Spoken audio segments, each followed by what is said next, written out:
Innocents in the crossfire. Gaza and Sudan. There are moments when politics becomes too small for the size of human suffering. Today is one of those moments. Let's start with Gaza.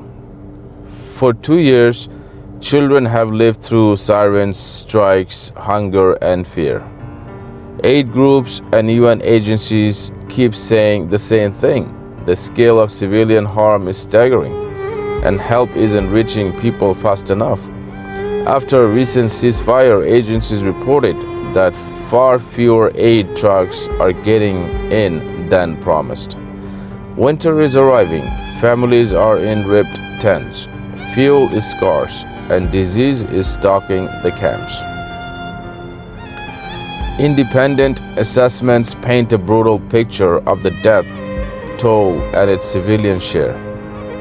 A major research brief from Brown University's Cost of War project estimates that by early October 2025, direct and indirect deaths had affected more than a tenth of Gaza's population. Numbers that point to a level of destructions no statistic can truly hold. UN agencies likewise warn of immense child casualties and trauma. UNICEF has repeatedly called the war an affront to our common humanity, noting tens of thousands of children reportedly killed or injured. International law is not silent here.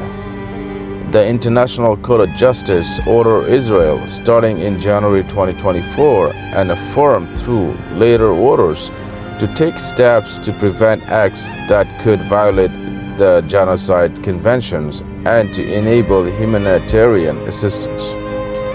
Those orders didn't end the suffering. They were a legal alarm bell for the world to act. What does all mean in human terms?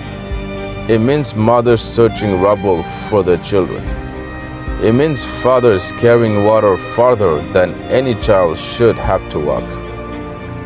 It means families separated, homes erased, and a generation growing up with memories no one should hold. Let's speak plainly. Nothing can justify killing children, targeting civilians, or starving a population. Nothing. And that standard must apply to everyone, without politics, without exceptions. The Niyat principle is simple. The measure of our ethics is how we treat the most powerless. If our strategies produce mass civilian harm, our strategies are wrong. Now Sudan. Since April 2023, Sudan has been torn by brutal war between the Sudanese armed forces and the rapid support forces. It is one of the largest displacement crises on earth. Millions forced from their homes. The UN's humanitarian office calls it unprecedented, and famine conditions have been confirmed in places like Al-Fashar and Kadugli. Words we hope never to hear again in our lifetime. UNHCR tracks wave after wave of families crossing borders, looking for safety that never quite arrives. Here too, civilians are paying for a war they did not choose. Markets destroyed, hospitals attacked, aid blocked, children wasting from hunger. When conflict strangles food, clean water, and medicine, death doesn't always come from bullets. It comes from malnutrition, hydration, and preventable disease. So who is responsible and who can fix it? Responsibility sits first with the armed actors who choose tactics that predictably harm civilians. It also sits with those who restrict humanitarian access or use starvation as leverage. Responsibility also sits with those who have power, governments, arms suppliers, and international bodies that can pressure for ceasefires, open aid corridors, protect hospitals and schools, and hold violators accountable under international law. But there's a responsibility for the rest of us, too. To tell the truth without hatred, to defend life without dehumanizing, and to insist that law means nothing if it does not protect the living. What should change now? Ceasefires that actually protect civilians. Paper agreements are not enough.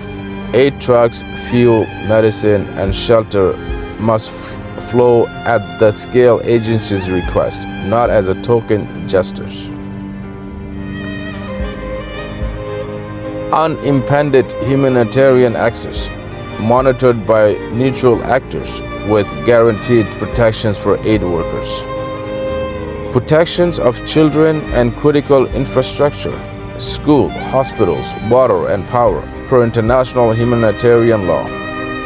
Accountability mechanisms that investigate violations, whoever commits them, and prosecute where evidence meets the law, including obligations recognized by the ICJ.